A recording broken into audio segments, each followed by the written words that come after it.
dando aqui continuidade, mas eu não vou me conter de fazer um comentário. Eu acho que quase todo mundo deve conhecer um ator cearense chamado Edmilson Filho, do Cine Hollywood. Ele lançou, acho que foi em 2020 ou foi 2021, passagens bíblicas, mas traduzidas para o cearenseis. E por coincidência, esses dias eu me lembrei dessa história, porque eu estou estudando com meu filho o livro de Provérbios, e eu tive que explicar para ele uma passagem que está no capítulo 1 de Moisés. Aqui, com certeza, tem uma inspiração para Salomão de algum cearense, tá bom? Diz o seguinte, eu não vou ler o capítulo todo, mas ele está falando da importância da sabedoria. E no versículo 24 ele diz o seguinte, olha, se aceitarem a minha repreensão, compartilharei com vocês os meus pensamentos íntimos e lhes revelarei os meus ensinos. Contudo, visto que vocês me rejeitaram quando eu os chamei e ninguém se importou quando eu estendi a mão, visto que desprezam totalmente o meu conselho e não quiseram aceitar a minha repreensão, tipo assim, ó, eu estou te avisando. Eu, da minha parte, vou rir da tua desgraça. Tem alguém aqui que já riu da desgraça dos outros? Se revelem. Eu estou vendo os semblantes, tá bom? Zombarei quando os que temem sobrevier a vocês. Aí eu expliquei para o Natanael, que é meu filho, mais ou menos assim, olha, eu estou te avisando. Quando tu te lascar, eu vou mangar demais. Foi mais ou menos a tradução que eu dei para ele, tá bom? E meus irmãos, mas falando de forma séria, eu queria falar de uma alegria que se encontra lá no livro de Filipenses, capítulo 4. Paulo ele orienta aquela igreja o seguinte, olha, alegrai-vos no Senhor, verdadeiramente eu vos digo, alegrai-vos. Amém? Vamos para o segundo momento, a segunda palestra com o nosso querido pastor, professor Glauco, com o tema liberdade de expressão, censura e manipulação. Pastor, mais uma vez, muito obrigado. E o microfone se encontra com o senhor.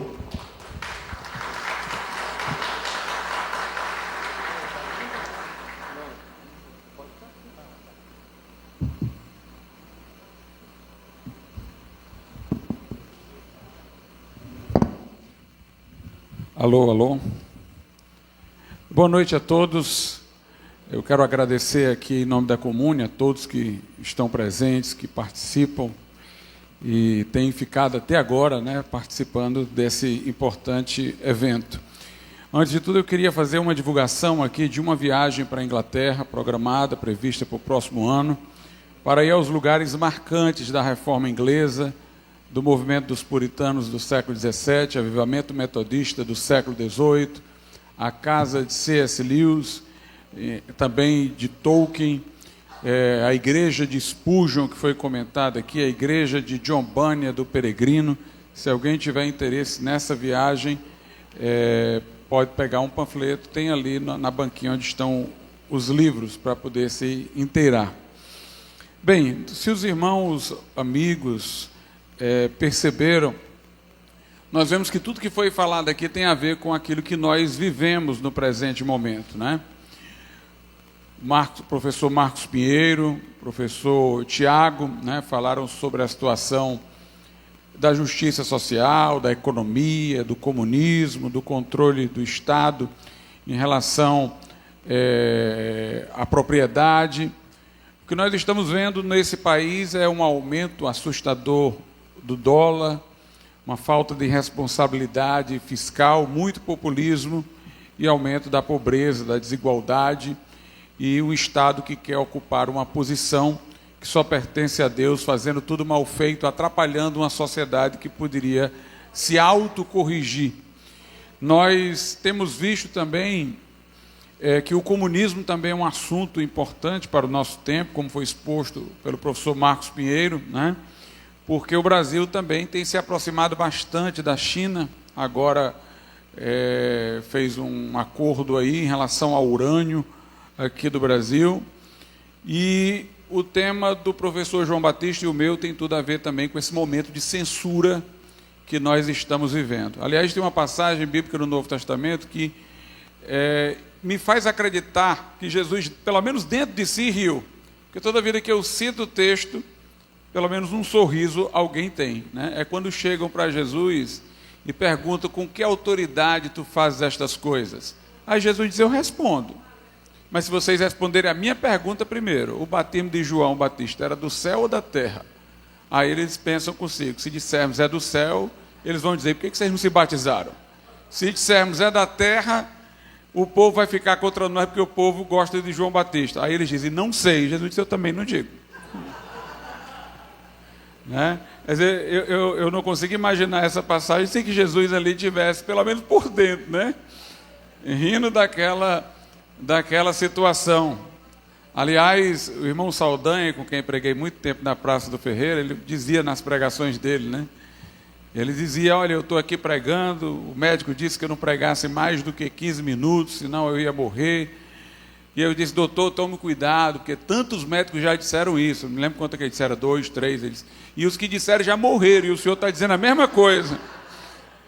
Né? Então, tinha esse senso de humor. Né? E era um homem sério, era um homem ao mesmo tempo sério. Acho que a pessoa que tem o senso de humor corretamente é aquela que é capaz de brincar e não perder a capacidade de ser vista como séria. Tem um defensor público que teve até um cargo lá em Brasília, na época do governo do Michel Temer, que ele disse uma vez para mim, ele disse, Glauco, você é indecifrável para mim, porque para mim você é a pessoa mais cômica e mais séria ao mesmo tempo que eu já conheci. Então tá bom, né? O elemento cômico não prejudicou a visão como uma pessoa séria. Bem, o nosso tema é sobre a liberdade de expressão, a censura e a manipulação.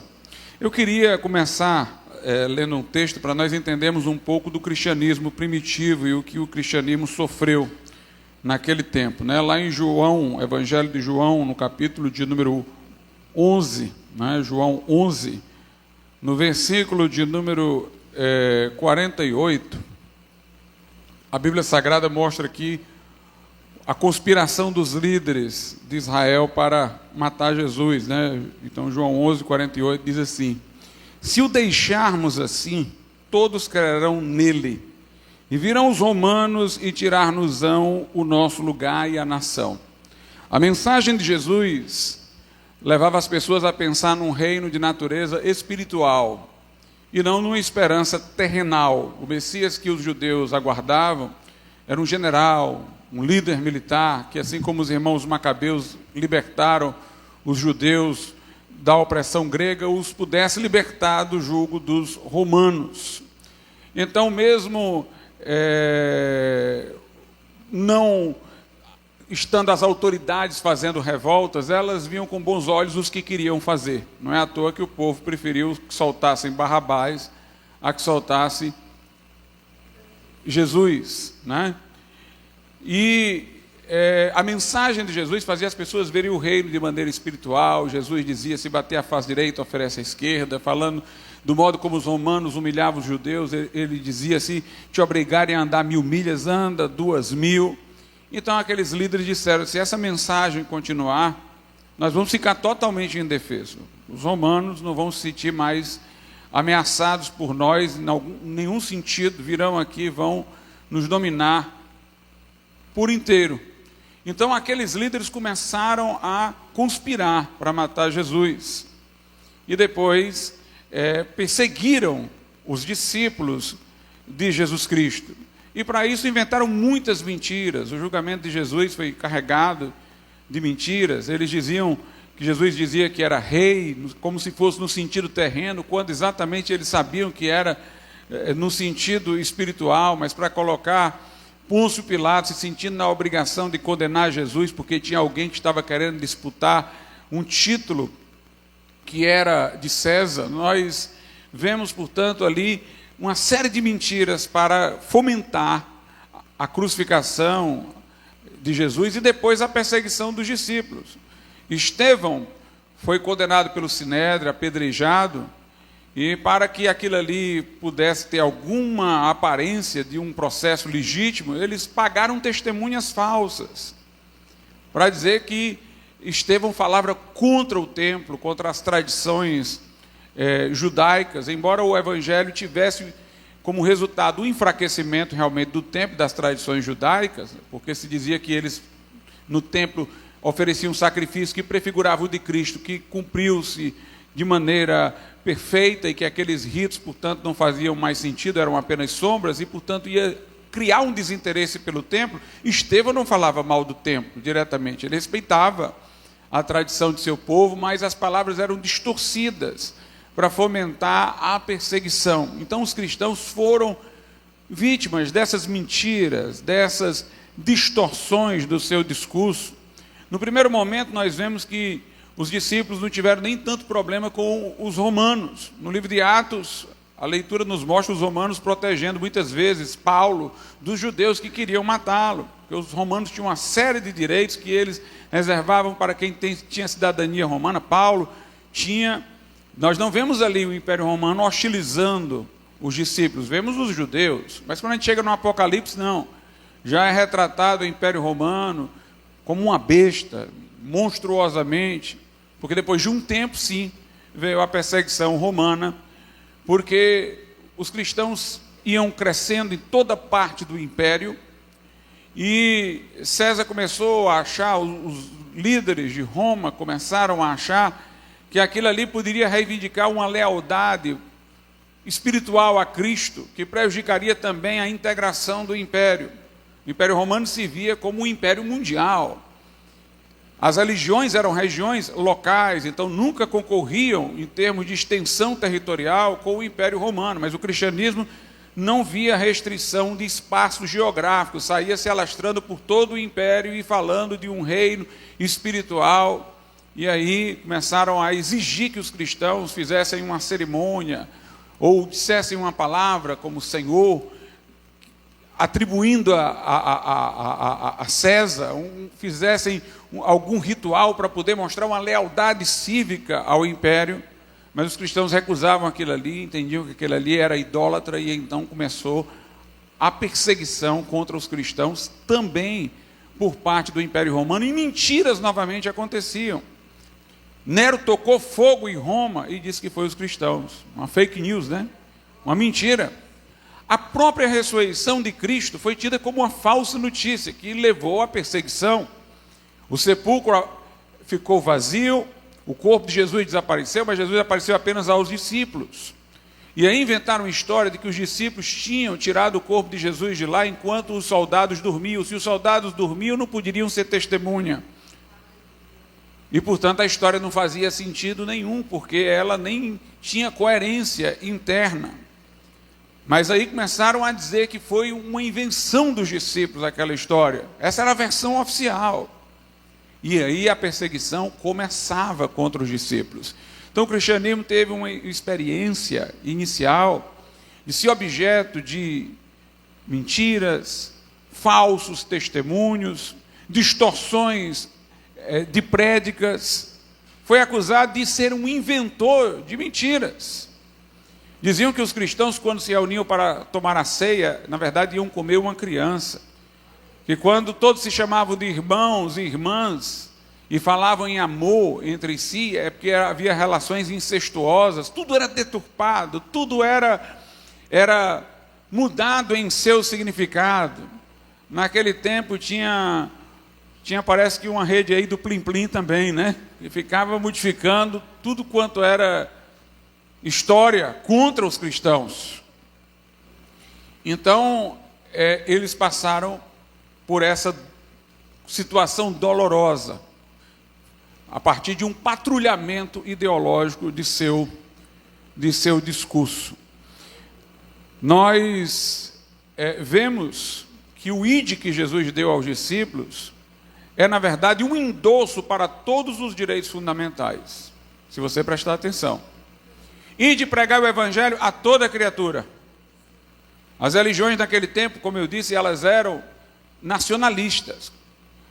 Ser de uma região confundia-se com a adoção daquela religião, e o cristianismo ia transcender essa barreira cultural e pregar, confrontando religiões diversas em todos os lugares. A mensagem, o conteúdo da mensagem era de arrependimento, mudança de mente. A gente percebe, irmãos, que só o Espírito Santo para converter alguém, porque a nossa mensagem é insultando as pessoas. Se a gente for olhar bem, nós chegamos para as pessoas e dizemos que elas são pecadoras. irremediavelmente pecadoras, culpadas, que nasceram em trevas, e que se elas não se arrependerem dos seus pecados e vierem a Cristo, elas vão para a condenação eterna, mas que há graça oferecida a todos, sem dinheiro e sem preço, não pelo mérito, mas pela benevolência de Deus para os que se arrependem e refugiam em Jesus Cristo. Obviamente que essa mensagem cria um abalo sísmico. Como diziam dos cristãos que têm transtornado o mundo, chegaram também aqui. Para a gente pregar essa mensagem, a gente precisa de liberdade de expressão. Se a gente tem que ir a toda criatura, fazer discípulo de todas as nações, a gente precisa de liberdade de locomoção. Se a gente precisa se congregar, a gente precisa de liberdade de reunião. Os cristãos nunca abdicaram de sua liberdade de reunião. Naquela época, quando a perseguição aumentou, eles se reuniam nas catacumbas, nos cemitérios subterrâneos. Se tinha gente que tinha medo de Covid, imagine se reunir dentro de um cemitério subterrâneo. Eu já fui lá, parece um formigueiro subterrâneo. Sem janela, sem ventilação, sem nada, e ali corpos em putrefação. Imagine quantas bactérias, quantos perigos de doença, ninguém sabia quem tinha morrido de quê, mas os cristãos não deixavam de se reunir. Reunir não vamos deixar. Então, o cristão precisava reivindicar que ele tinha o direito de se reunir, ele tinha o direito de pregar, ele tinha o direito de se locomover. Então a gente vê que no próprio ide de Jesus subentendem-se os direitos fundamentais da pessoa humana. Nós notamos também, meus irmãos, que a reforma protestante teve um grande papel em relação à questão da liberdade de expressão. Primeiro, não apenas uma casta eram os sacerdotes e o restante os leigos. A reforma sustentou o sacerdócio universal de todos os crentes. Uma das características da censura, o advogado do Google disse recentemente perante o STF, uma das características da censura é que ela é aristocrática. Ela presume que tem um grupo que sabe o que é bom para você e que você não sabe o que é bom para você. Alguém tem que controlar o que você vai ouvir ou deixar de ouvir, e este alguém é que sabe o que é melhor para você. A diferença entre clero e laicato presume isso. O clero sabe o que é melhor para os leigos. Os clérigos são sacerdotes, eles têm acesso a Deus. O padre é que pode ouvir as confissões, é o que pode transubstanciar a hóstia no corpo de Cristo, tem esse poder mágico. Para já aparecer uma pessoa diferente, como todo mundo normalmente casa, ele fica no celibato para aparecer alguém especial. Celebrava a missa em latim, onde ninguém entendia nada, mas era para manter essa áurea de que o povo é ignorante. Aí adotaram a teoria da fé implícita. A teoria da fé implícita era a teoria segundo a qual bastava ao fiel no final da missa dizer amém. Ele não entendeu nada, o padre estava de costas para ele, rezando a missa em latim, ele não tinha entendido nada, mas no final ele dizia amém. Então você tem fé, porque você está endossando tudo que a igreja diz, seja lá o que for, é uma fé implícita. O importante é o seu amém. Fé deixou de ser uma coisa pessoal, relacional, fé em Jesus, ir a Jesus, para ser uma fé institucional, a submissão a uma instituição. Mas a reforma chegou e disse, não, todos os crentes são sacerdotes. Todos têm igual acesso a Deus. Acabou com essa aristocracia espiritual. A Bíblia é para ser traduzida, colocada na língua do homem comum, para que todos possam ler a Bíblia. Lutero dizia, do lado de cada igreja deve haver uma escola para ensinar desde pequeno todo mundo a ler, inclusive as mulheres que naquele tempo não tinham o privilégio de educação, até as mulheres, para que elas possam aprender a ler a Bíblia, ler no vernáculo, na sua língua comum.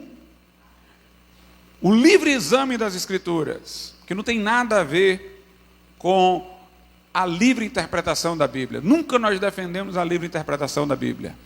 A Bíblia não é para ser interpretada segundo o gosto, a preferência de cada um. Ela é para ser interpretada ela por ela mesma, a Bíblia pela Bíblia, o texto pelo contexto, as partes obscuras pelas partes mais claras, comparando coisas espirituais com espirituais. Não há livre interpretação da Bíblia para nós, mas há livre exame. Qualquer crente pode fazer isso. Pode ler a Bíblia e, fazendo a interpretação da Bíblia pela Bíblia, entender o seu significado. Tem um autor que não me recordo agora o nome, está quase vindo e voltando o nome dele aqui, mas não chegou definitivo. É um sociólogo. Ele diz: a doutrina do livre-exame das Escrituras dos protestantes, muito mais do que a ideia de relativismo, ela está associada com a ideia de que a verdade é tão objetiva que é pública. Qualquer um pode descobri-la. Ela está lá para qualquer um examinar e ver por si mesmo. Ela é pública, ela não é esotérica, ela não é propriedade particular de um grupo, ela está exposta nas Escrituras, a verdade, para qualquer um investigar e descobrir essa verdade que lá se contém. A ideia da consciência, né? Lutero disse lá diante da dieta de Worms: eu não posso me retratar, porque não é seguro agir contra a própria consciência. E a minha consciência é prisioneira da palavra de Deus. Então ali ele se recusa à retratação, porque ele diz: não adianta eu fazer uma coisa externa que vocês querem, mas que minha consciência não diz. Eu vou estar simulando, e vou estar me degradando moralmente, porque eu vou estar agindo de maneira diferente daquilo que minha consciência, prisioneira da palavra de Deus, me recomenda. Portanto, a reforma trouxe uma grande ênfase nessa questão da liberdade. É claro que as ideias, às vezes, elas não são seguidas coerentemente, mesmo por aqueles que a defendem, porque eles são, às vezes, prisioneiros dos preconceitos de seu tempo.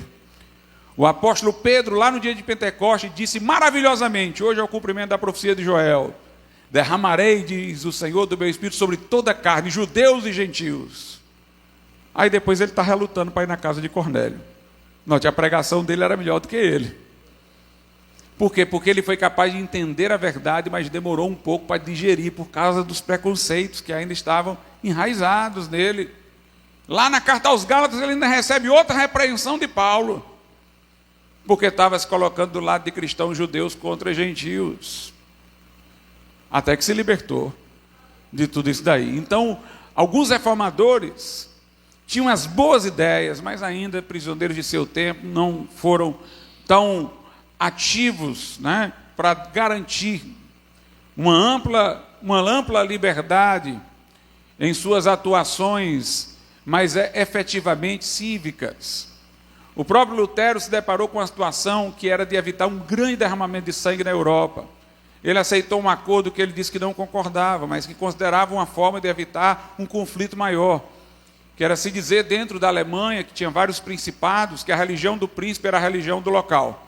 Quem tivesse insatisfeito, a saída seria essa: migrar daquele principado católico para um principado luterano, ou de um luterano para um católico. Ele disse: eu não gosto disso, não é isso que eu defendo. Ele defendia mais liberdade do que isso, mas ele disse: eu aceito isso, para não haver um amplo derramamento de sangue, um conflito maior.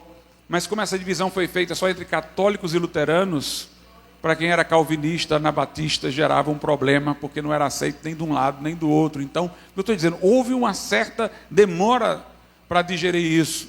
Os anabatistas já foram mais coerentes nessa parte, por isso que a reforma anabatista é chamada de radical, porque levaram até as últimas consequências os princípios da reforma e defenderam uma visão mais libertária quanto a essa questão, a separação maior entre a igreja e o Estado, garantia da liberdade religiosa, liberdade do discurso, de expressão. Os batistas foram herdeiros disso. Roger Williams foi um grande batista nos Estados Unidos, defensor da liberdade religiosa, da liberdade de expressão. Isso foi mais fácil para batistas e anabatistas, porque defendiam o batismo adulto. Então a pessoa ia para a igreja porque ela escolheu ir. Não é porque ela nasceu e foi batizada na infância, e antes que pudesse escolher já estava lá. Não, ela escolhia entrar. E aí veio uma coisa curiosa: o grupo mais restrito doutrinariamente, que eram os primeiros batistas e os anabatistas, que tinham uma doutrina inegociável, eles eram firmes. Quem não concordava não entrava, quem discordava era colocado para fora. Mas eles não consideravam isso um prejuízo para a liberdade de expressão, porque eles não eram o Estado. Eles defendiam isso conjuntamente com a liberdade de associação. Se você pensa como nós, se associa pelo batismo. Se não pensa, vai para outra, ou começa outra. que você pensa da mesma forma. Então isso não prejudicava liberdade de expressão, que estava casada com a liberdade de associação pela admissão do batismo apenas em idade adulta.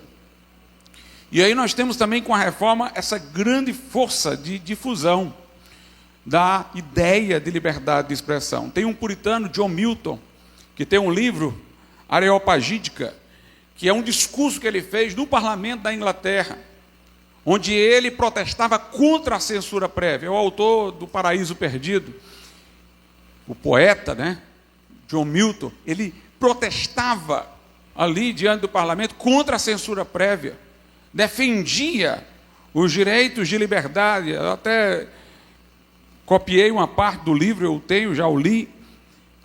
Numa parte do livro dele, ele diz assim, que na verdade é o discurso que ele fez perante o parlamento. Ele diz assim: dai-me a liberdade para saber, ou seja, para me informar, deixa todo mundo falar que eu quero ouvir, eu quero saber. Eu não quero que ninguém saiba por mim, não. Dai-me a liberdade para saber, para falar e para discutir livremente, de acordo com a consciência, acima de todas as liberdades. Deixa eu saber de primeira mão, deixa eu saber por conta própria. Quando a imprensa surgiu, irmãos, pouco antes da reforma, ela foi muito usada por Jerônimo Savonarola, depois por Lutero. Quando a imprensa surgiu, ela foi objeto da fúria da igreja romana, porque ela começou a difundir ideias não hegemônicas, ideias que contrariavam o ensino oficial da igreja, que era a grande instituição daquela época, a Igreja Católica. Então houve muita perseguição durante a reforma por impressão de Bíblias, das obras de Lutero. Houve fechamento de gráficas, destruição de impressoras. Livros eram comercializados dentro de saca de arroz, para que ninguém os encontrasse, para ir de um país para outro. Houve uma grande perseguição, a imprensa foi vista como um grande perigo pela igreja que dominava o discurso hegemônico. Agora veja, irmãos, naquele tempo já existiam as universidades. As universidades eram locais de discussão, mas locais de discussão muito protegidos. Só alguns ingressavam nas universidades. Os professores normalmente estavam vinculados à igreja, eram sacerdotes, monges. A igreja dominava ali as universidades. Era uma discussão, havia divergência dentro das universidades. Tanto que a reforma teve a oportunidade dentro das universidades, não só a luterana, mas John Wycliffe também, antes, na Universidade de Oxford, Jan Hus, na Universidade de Praga. Havia discussões, havia divergências, mas era um ambiente mais controlado. Mas a imprensa, como a igreja ia controlar a imprensa, aquela igreja romana? Como o Papa ia controlar uma impressora aqui, uma impressora ali? Portanto, havia uma independência maior da imprensa, diferentemente das universidades. Então tinha um canal de comunicação existente, eram as universidades. Mas era um canal muito controlado. E agora havia um que não tinha controle algum. Aí aquilo exasperou aquelas autoridades, deixou-as desesperadas. Agora inventaram uma outra forma de comunicação muito mais difícil de controlar do que a própria imprensa. São as redes sociais. E veja como aqueles que têm ambientes controlados ficam revoltados. Eu não estou falando só do Estado, dos políticos aí que ganhavam a vida sem serem desmascarados pelas redes sociais.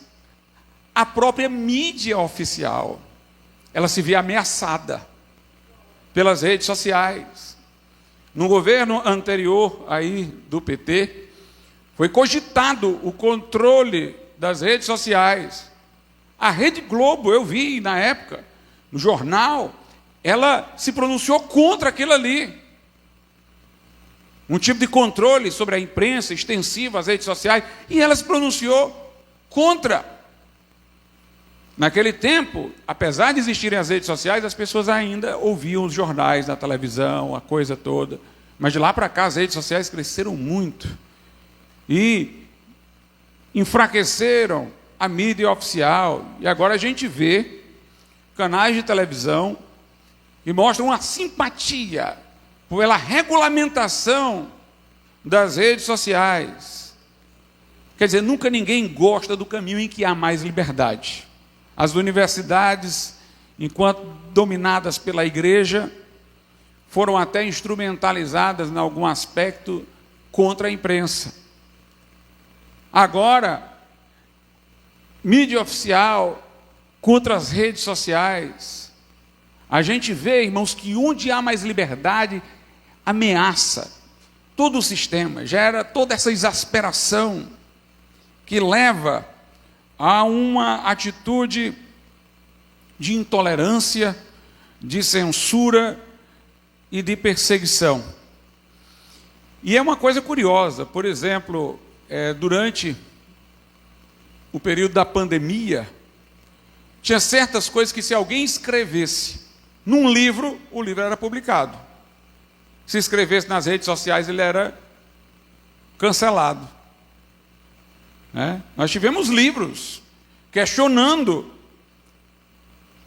as ações dos governos durante a pandemia, publicados com gráfica, por editoras, da forma tradicional, podia falar, mas nas redes sociais não. Note, todo o olho do monitoramento ia para as redes sociais, as outras formas de comunicação ficaram invisíveis, porque era lá onde a coisa fervilhava, onde as ideias fervilhavam. Mas se aquilo é errado num campo, por que não é errado no outro? Na verdade, era uma libido de poder e de censura de pessoas aí, irmãos, que têm uma indisposição para a discussão de ideias. Nós podemos defender a liberdade de expressão de vários aspectos. Ela é íncita ao Estado de Direito, que é o Estado que presume que o poder político já nasce limitado por direitos naturais que as pessoas possuem, que são pré-políticos, pré-estatais, e que, se o Estado quer se legitimar, deve se organizar para garantir esses direitos, e não para se tornar uma ameaça para eles. Entre esses direitos naturais, inalienáveis, imprescritíveis, nós temos o direito à vida, o direito à liberdade, e a liberdade de crença, opinião, expressão, reunião, locomoção, o direito à segurança. E aí está o direito de liberdade de expressão. Esses direitos fundamentais, numa visão do Estado de Direito, estão ancorados, esses direitos fundamentais, na chamada dignidade da pessoa humana, que é fruto de uma herança cristã, a ideia judaico-cristã de que o homem foi criado à imagem e semelhança de Deus, e, portanto, é portador de uma dignidade que o diferencia dos outros seres criados. Essa é a fonte ética de seus direitos fundamentais, desses direitos naturais, inalienáveis, imprescritíveis, invioláveis. E aí, então, nós vemos que faz parte da dignidade do ser humano a sua liberdade de expressão. Poder falar o que pensa, poder dizer o que está na sua cabeça, poder expressar as suas ideias. Se nós tivermos uma vigilância que impeça as pessoas de dar expressão ao seu pensamento de maneira pública e garantida, nós não temos mais Estado de Direito e nem reconhecemos a dignidade da pessoa humana. A liberdade de expressão, por outro lado, está ligada à democracia. A democracia, ela substitui a violência pelo debate. Mas aí nós não podemos dar um retrocesso e colocar a violência para fiscalizar o debate. O objetivo dela é tirar a violência e colocar o livre debate de ideias. Porque é que, numa democracia, normalmente uma pessoa vai se conformar com o resultado de eleições, a não ser que haja alguma desconfiança no processo, mas se não, a pessoa vai se conformar, porque ela vai dizer, bem, eu não consegui convencer, e eu tenho mais tantos anos para tentar convencer de novo. Mas se você tem violência, que deixa um falar e o outro não, que trata com 2 pesos e 2 medidas, então ninguém vai se conformar com resultados assim. Porque aquele que tinha a ideia contrária não pôde falar, ou pôde falar menos, ou o outro que pensa em contrário pôde falar mais. Então é inerente à democracia o livre debate. Na Grécia Antiga, lá em Atenas, onde Houve a primeira experiência que nós temos conhecimento de uma democracia direta. O que é que acontecia lá? Existiam os sofistas, que eram normalmente advogados. Eles treinavam as pessoas para que elas pudessem defender sua posição lá na Ágora, que era a praça pública de Atenas. Os sofistas perguntavam: em que você acredita? Nisso, pois então vou arranjar argumentos para vocês. Eles eram professores de retóricas, por isso que eles são muitas vezes criticados, porque eles ajudavam a pessoa a defender o que queria. A Grécia foi tão rica de debates que tudo que a gente ouve falar hoje é o neo de alguma coisa que houve na Grécia. Tudo é um neo, porque eles debateram tanto que eles esgotaram o repertório. Contrato social está em Rousseau, Hobbes e Locke. Lá na Grécia está em Antifron e Protágoras. Humanismo está em Protágoras, o homem é a medida de todas as coisas. Teísmo está em Platão, Deus é a medida de todas as coisas. A ideia de Nietzsche, os fortes é que devem dominar sobre os fracos. Cállicles, um sofista grego, dizia isso: os fortes devem dominar sobre os fracos.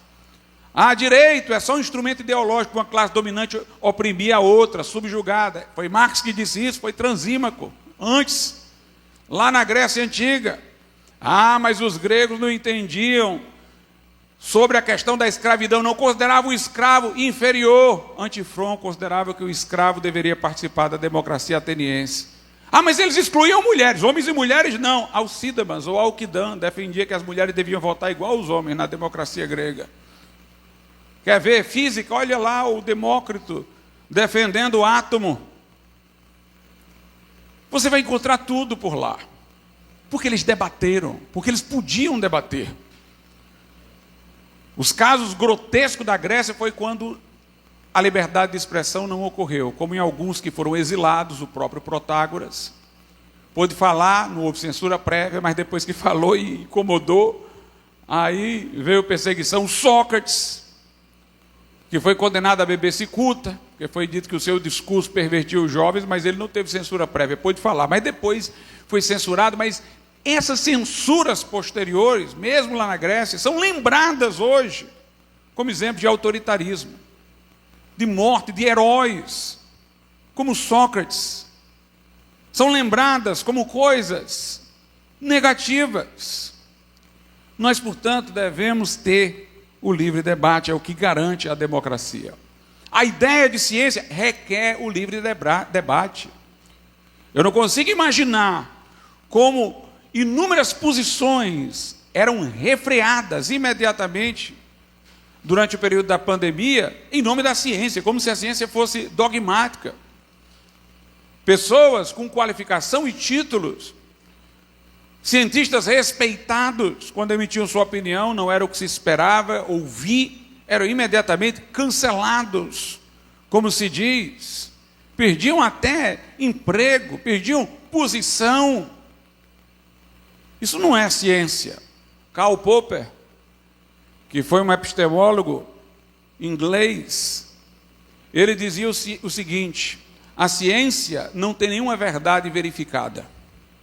A ciência não verifica, porque um cientista ele observa alguns casos que ele selecionou e ele conclui que tudo mais seguirá aquele modelo do que ele observou nos casos a que submeteu a experimentação. Mas ele não tem como observar ao longo da sua vida todos os casos. Ele não sabe se fez a seleção correta. Então ele diz: a ciência não verifica nada, a ciência pode dizer apenas que defende uma verdade ainda não falseada. Ele dizia: o objetivo das experimentações que o cientista faz é tentar falsear a hipótese. Se as experimentações não falsearam, ele reputa essas hipóteses como verdadeiras até que alguém as consiga. Bachelard, outro epistemólogo, escreveu um livro, A Filosofia do Não, dizendo que o conhecimento prospera com os negadores, com os contestadores, que nós não teríamos evoluído na ciência, na filosofia, em todos os campos, sem aqueles que contestavam o que se defendia em determinado momento. Então nós vemos hoje esse grande perigo, a liberdade de expressão. É interessante, vou aqui selecionar o que é que eu vou falar para poder dar no tempo, Mas é interessante que hoje em dia se fala muito contra fake news, notícias falsas. Eles dizem, nós estamos na era da pós-verdade. A era da pós-verdade seria a era em que ninguém procura uma verdade factual. Mas o que você deseja que é verdade, você considera como verdade. Você está imune a qualquer contestação dos fatos, porque você quer que seja verdade aquilo ali e não quer ouvir mais ninguém.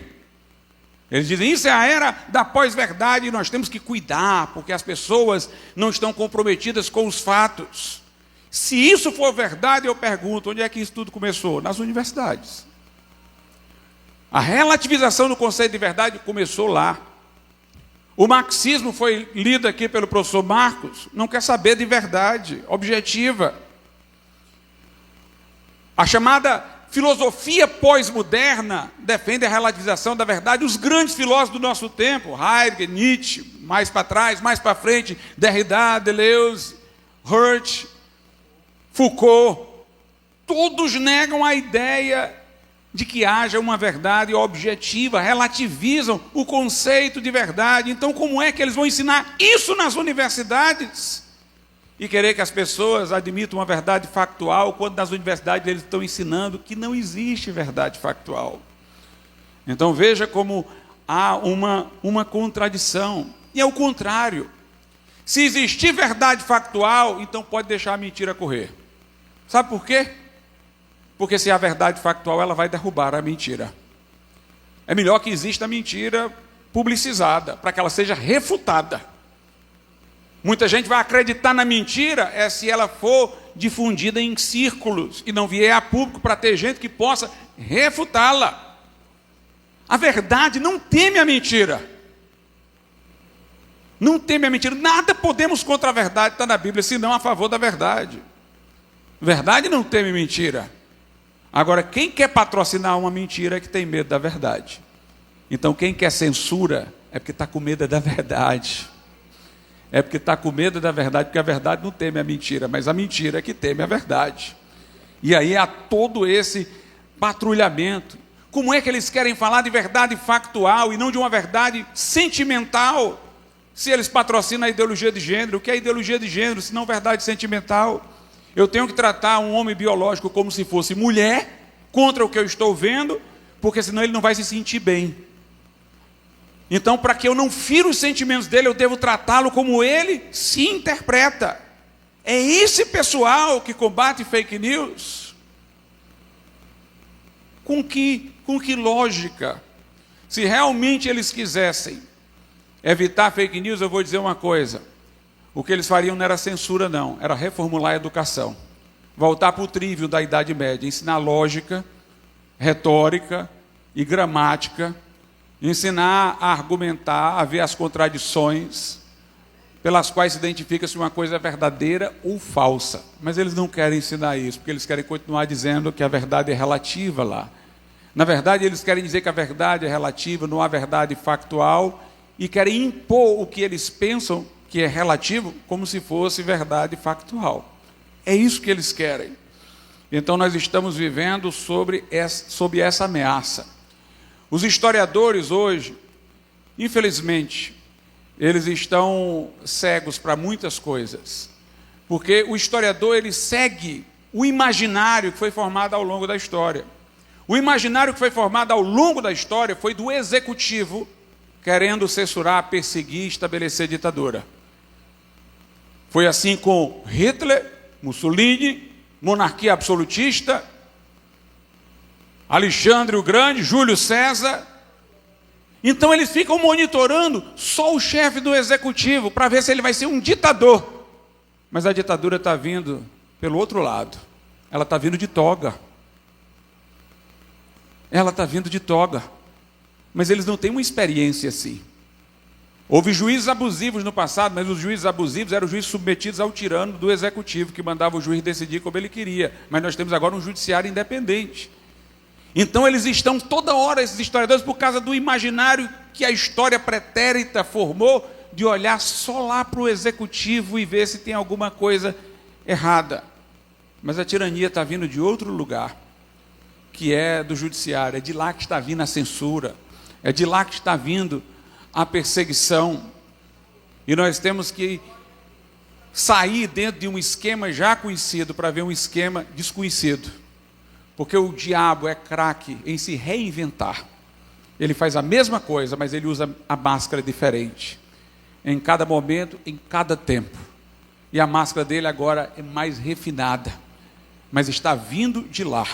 Aliás, os ditadores e monarcas absolutistas se caracterizavam pela vitaliciedade do cargo. Eles não tinham mandato, ficavam para sempre.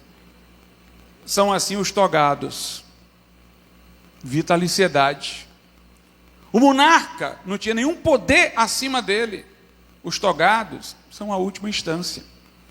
Eles são, no desenho de hoje, aqueles que estão numa posição mais semelhante ao desses chefes do executivo do passado, que tinham concentração de poderes, invadindo a esfera de legislativo, invadindo todas as outras esferas, não respondendo perante ninguém, tomando decisões monocráticas. Eles acham ruim quando o Congresso os quer impedir de decisões monocráticas. Note, eles são tão contra monarcas absolutistas e gostam tanto de decisões monocráticas, de um só. Mas a censura tem vindo de lá, a ideia de regulação das redes tem vindo de lá, a perseguição, o patrulhamento tem vindo de lá. E nós cristãos temos que ser aqueles que vamos abrir os olhos da sociedade, mostrar de onde está vindo a opressão e a tirania. E vamos defender a liberdade de expressão contra a censura. Nossa Constituição, eu trouxe aqui para mostrar os artigos, não vai dar tempo, mas ela está recheada maciçamente de artigos garantindo liberdade contra a censura prévia, dizendo que a liberdade é para qualquer veículo e tal.